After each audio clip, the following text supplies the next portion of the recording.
This is chapter 7. This is lecture B as in boy, and we're still talking about receptors and signal transduction. Now, if you remember at the end of lecture A, I was discussing scaffolding proteins, which are shown here. These scaffolding proteins, in and amongst themselves, don't do anything. They just sit there until they are phosphorylated. Once they are phosphorylated, well, other things will want to come and play. Or instead of being phosphorylating the scaffold protein, maybe you have an adapter. The receptor doesn't want to play well with other things, so you have to have different proteins with different domains that want to do that interaction for it. So if you look closer at the scaffold protein, the scaffold protein, as I said, just sits there, okay? Nothing wants to interact with it because it doesn't have the right shape. Remember, shape dictates function. Incorrect shape, nobody wants to play with you. A protein kinase. Remember, kinase means it strips off the terminal, the gamma phosphate group off of ATP, adds it to its substrate. Well, the substrate just happens to be a scaffold protein. The scaffold protein gets phosphorylated, changes its shape. Now, because of its new shape and everything, well, a series of proteins now wants to come and interact. Bind to it. Well, hey, orange needs to interact with yellow, and once that interaction is done, yellow needs to go with blue, blue needs to go to purple, purple needs to go to green, and green kicks off a series of other events. But you can't jump from orange to green, and to have all these things just waiting around to, interact could take minutes, hours, which the cell doesn't have. But by phosphorylating the scaffold protein, which recruits in these, holds them there so that now orange can go to yellow, yellow can go to blue, blue can go to orange, to purple, purple can then activate green, and then everybody's hunky-dory, and the signal process has started. Well, that could take minutes now, at best seconds at least. Or maybe you need to have some form of a, adapter protein. You have your dimer here, okay? The ligand happens to be, another cell, on the surface of another cell. The dimer, the two parts come together, they're held in place, they're nice and stable, autophosphorylate each other, boom, boom, boom, boom. The thing is, the SOS protein and this protein here, the GRB2 protein, do not want to interact directly with. So they need to be together so that they can force a shape change so that the Circ homology 2, Circ homology 3 domains here, Circ homology 3 interacting with SOS, Circ homology 2 is now going to interact with the phosphorylated cytoplasmic tail.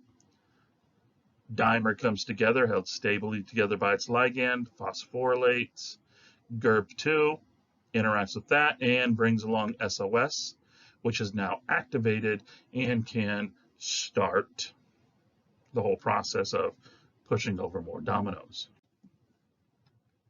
But sometimes, you know what?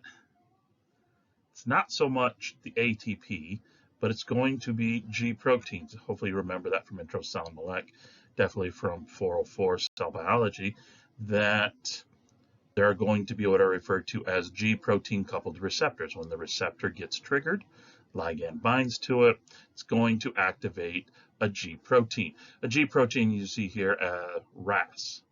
RAS bound to G diphosphate. Remember, these little purple spheres are supposed to represent ATPs.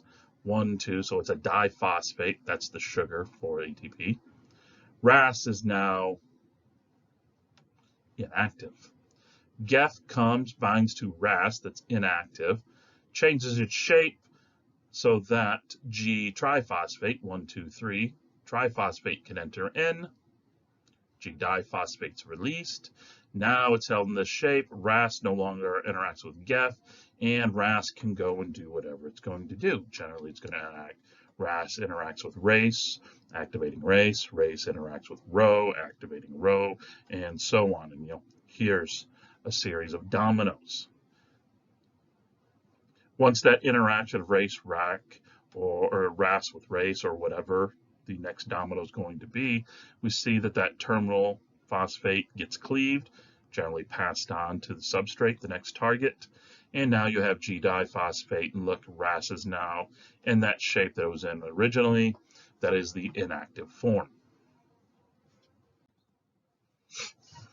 So the GTPases are active, inactive, active, inactive, two forms.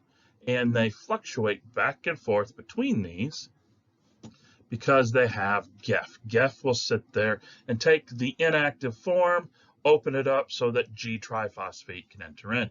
It's now held in the active form by G-triphosphate until that terminal phosphate group is removed, and then it goes back to the inactive form.